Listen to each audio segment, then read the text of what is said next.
Hey everybody, it's me, Joel. I am the dad, and with me is... the son, Lou.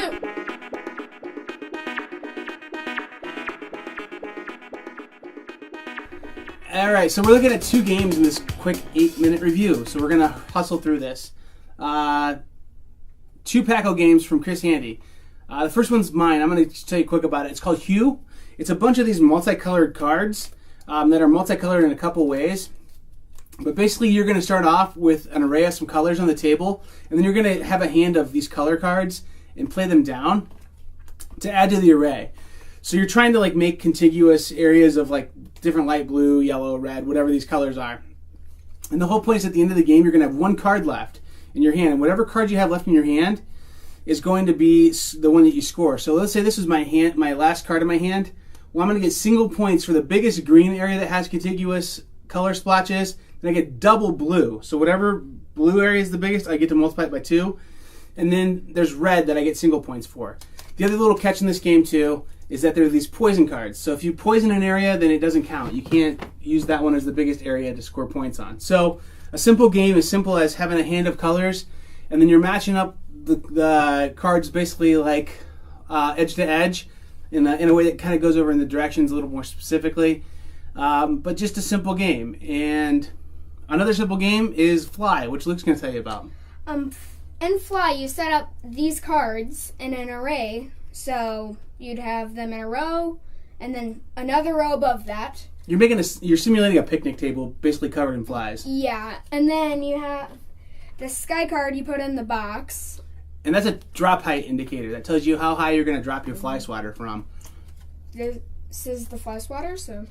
So basically, you drop the fly swatter onto the picnic table and you swat flies. And the flies have symbols on their backs, and you're going to score the flies based on having sets of symbols or colors.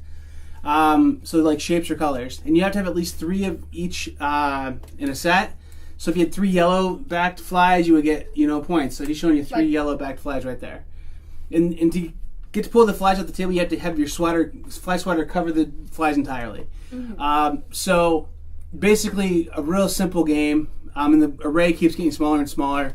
But yeah, and if you're really good at it, you can get 2 flies with 1 drop. So let me tell you how frustrating this game can be, though, if like a leg is sticking out. It's like... yeah, you're supposed to cover the whole fly. On! Yeah.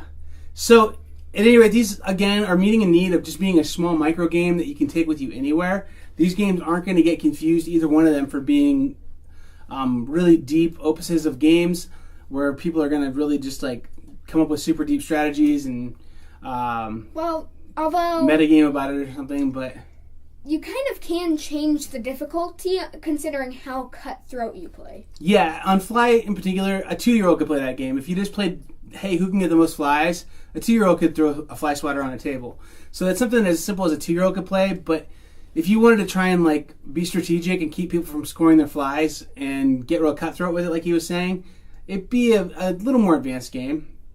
And then Hue's kind of an interesting game because it's again really simple, but if you put basically how these games go is if you put strategy into it, it's going to be strategic. Right. If you play it relaxed and yeah, there's a spectrum there of how complex you can make this game. So we've talked about my wife, Luke's mom, who's not really a gamer. These are both games that she could pull out of her purse and we could play them at any time. So this would be a good game to take, on a little road trip or something, and you might have a little time on a side of the road or when whatever. You're waiting at a wedding. I think you said that last video too. Yeah, you really hate waiting at weddings, don't you? I don't know. Well, I mean, I just have a bad experience because we went to a wedding one time that was inside a barn, and let's just say it was raining that day. Oh, yeah. Yeah, we waited for a long time, didn't we? Yeah. Yeah, that was pretty boring. Anyway, this game would have been great to have there to be able to pass some time. It's a good evangelist game to teach people how fun games can be. So, again, these games are very simple to learn, but can add some strategy to them, become a little more complex. Very family-friendly, very, very family-friendly. And I mean, for the money you're going to spend on these, I'm guessing, like, I don't know the exact price that they're going to go on Kickstarter for, but I'm guessing that you could, buy, like, a cheeseburger and fries for, like, the price that this little game's going to be. So, I mean, it's definitely worth having around. And stuff on Kickstarter, like it's more you're donating money and you're getting a prize. Yeah, rewarded. So I have a feeling like it's going to end up being a lot cheaper than a burger and fries if it's kickstarted. Yeah, and I'm sure it'll get funded. It's, I mean, a finished product that he has here. The quality on this, even though it's not been released yet, is really good. And like the cards, I just realized something. They're not your usual cards. They're kind of like, I don't know, they're just good quality. And like, absolutely. Especially with like a little kid, like a 2-year-old, you said They're could play Fly. proof. Yeah, exactly, and they don't get soaked. So, if either of these games sound interesting enough for you that you'd like to see us do a Let's Play video of either one of these games, let us know. But I think it's time for us to talk about how we personally feel about these games. What do you think? I'm going to start out with Fly. Mm-hmm. I really like the game just because, I mean, it doesn't take any thinking, really. Well, unless you it's a lot put of luck. thinking into it, but it's a lot of luck. It is a lot of luck. It's a dexterity game almost. Right, and then like, I don't know, just kind of is fun to bring out at any moment, play it with like, I don't know, maybe a much less like cutthroat gaming group, you know? Yeah, I'll agree. And then I feel like Hue is a little more like strategic in a way. You know what I'm saying by that? Because I mean, yeah, there's some more strategy to Hue for sure. Right, and like, I don't know, Hue. There's decisions to be made, pretty complex decisions to be made in Hue. Right. Although I'm going to say that I like them both the same, just because, I mean, I like short, fun games that you can play a couple times. So it still won't take like number rating on both these games.